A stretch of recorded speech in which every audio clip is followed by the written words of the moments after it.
BFM Bourse, vos placements, nos conseils sur BFM Business. Et nous sommes avec Mathieu Berthaud, directeur général de monpartenairepatrimoine.com. Bonjour. Bonjour Antoine. Alors, on parle beaucoup d'investissement immobilier en gestion de patrimoine, évidemment. On entend aussi parler d'un risque de bulle sur les prix, auquel s'ajoute cette année un risque de marché lié évidemment à la crise Covid. Est-ce que 2020 pourrait marquer une forme de tournant, aussi bien sur le fond que sur la forme ?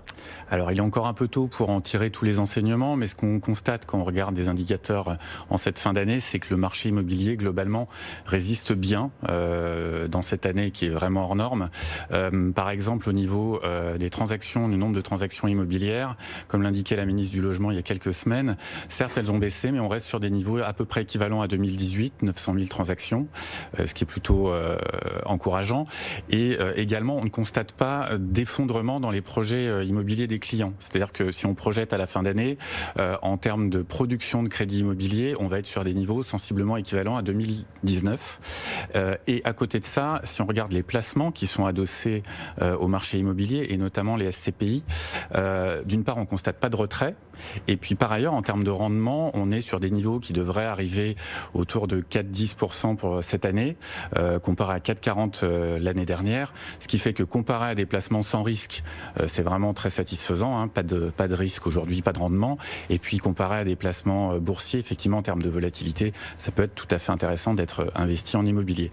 Donc ça reste une composante évidemment essentiel dans le patrimoine des Français et en termes de placement avec de belles opportunités encore. Oui, de manière générale, vous restez positif sur le potentiel en lui-même. Oui, parce que on appréhende l'immobilier sous deux angles en gestion de patrimoine, le placement immobilier, là on va s'intéresser au rendement, mais aussi le projet immobilier. Sur le placement, ce qu'on voit concrètement, c'est qu'il y a une très belle offre, aussi bien en immobilier physique qu'en immobilier pierre-papier, les SCPI et pas seulement. Et par rapport à ça, ce qu'on voit aussi, c'est qu'en termes de projet immobilier, c'est-à-dire acquérir sa résidence principale, investir dans une résidence secondaire. Il n'y a jamais eu autant de résidences secondaires, je regardais les statistiques de l'INSEE que cette année, ou aider ses enfants à devenir propriétaires. Tout ça est porteur et l'un alimente l'autre. C'est-à-dire le placement immobilier peut constituer un apport pour un projet immobilier. Pour par exemple, vous investissez en assurance vie ou en plan d'épargne retraite, vous constituez un capital qui peut ensuite venir nourrir un projet immobilier pour vous ou pour vos enfants. Alors, en matière de placement, vous parlez d'une offre large, diversifiée. Concrètement, qu'est-ce qui peut être proposé aux épargnants quand on s'intéresse à l'immobilier, les premières choses qui viennent à l'esprit? Alors en immobilier physique, ce qui vient souvent à l'esprit, c'est l'immobilier locatif, l'immobilier en loi Pinel, qui a priori va être prolongé jusqu'à 2024, reste un incontournable. Alors nous, on regarde davantage la location meublée non professionnelle, parce qu'il y a un enjeu d'accessibilité qui est assez intéressant. Par exemple, sur les résidences étudiantes, à condition d'être très sélectif sur les programmes, il y a de belles opportunités avec des tickets d'entrée qui sont relativement intéressants, accessibles, autour de 100 000 euros, et encore plus accessible, bien évidemment, on en parle souvent, la pierre-papier, incontournable dans le placement adossé au marché immobilier. Donc il y a vraiment énormément de choses à faire, d'autant plus que la pierre-papier se renouvelle dans le sens où il y a de nouvelles politiques d'investissement socialement responsable dans les process de gestion. Il y a soit de la diversification, soit des thématiques, donc il y a énormément de richesses, c'est une vraie chance. Alors, on connaît déjà bien les SCPI. Est-ce qu'il y a de véritables nouveautés en termes de placement à pierre-papier, de produits financiers adossés à de l'immobilier? Alors, je dirais que la richesse apporte la nouveauté et effectivement, la pierre-papier, c'est un petit peu l'immobilier augmenté. Et là, je parle pas du tout de hausse des prix. C'est pas mal. Dans le sens où, en gestion de patrimoine, il faut toujours regarder à la fois le contenu et le contenant. Et si on regarde le contenu, effectivement, les SCPI, c'est incontournable sur le marché.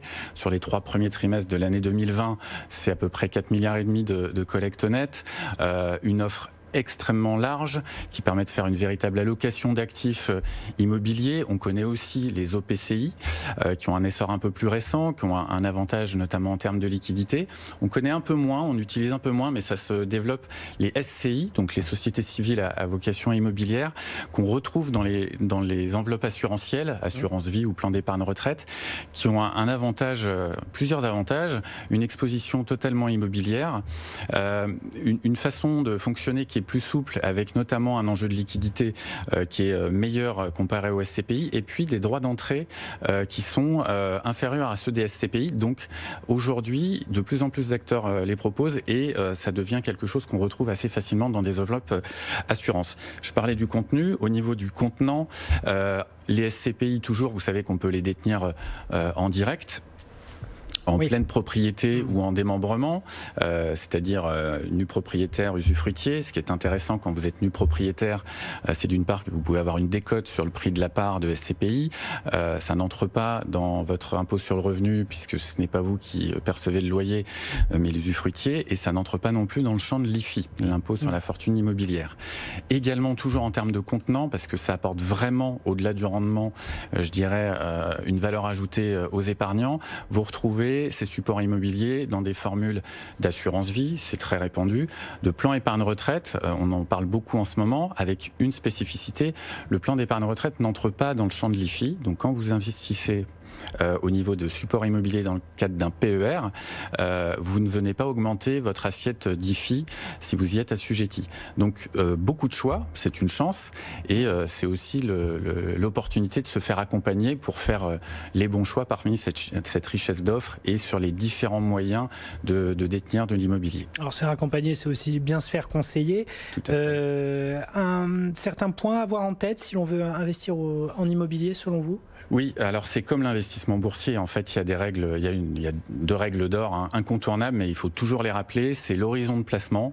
En placement immobilier comme en placement boursier, on est sur de l'épargne à long terme. Donc ça veut dire au moins 5 ans, plutôt 10 ans.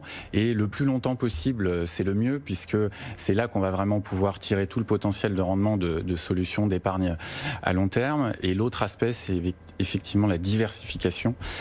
Et là, les supports immobiliers et l'immobilier en général est très intéressant parce que aux côtés des valeurs mobilières traditionnelles, titres, fonds, ça apporte vraiment des possibilités de diversification qui sont indispensables quand on investit à long terme dans une vision patrimoniale. Mathieu Berthaud, merci d'avoir été avec nous. Mathieu Berthaud, directeur général de monpartenairespatrimoine.com. Merci à vous, Antoine.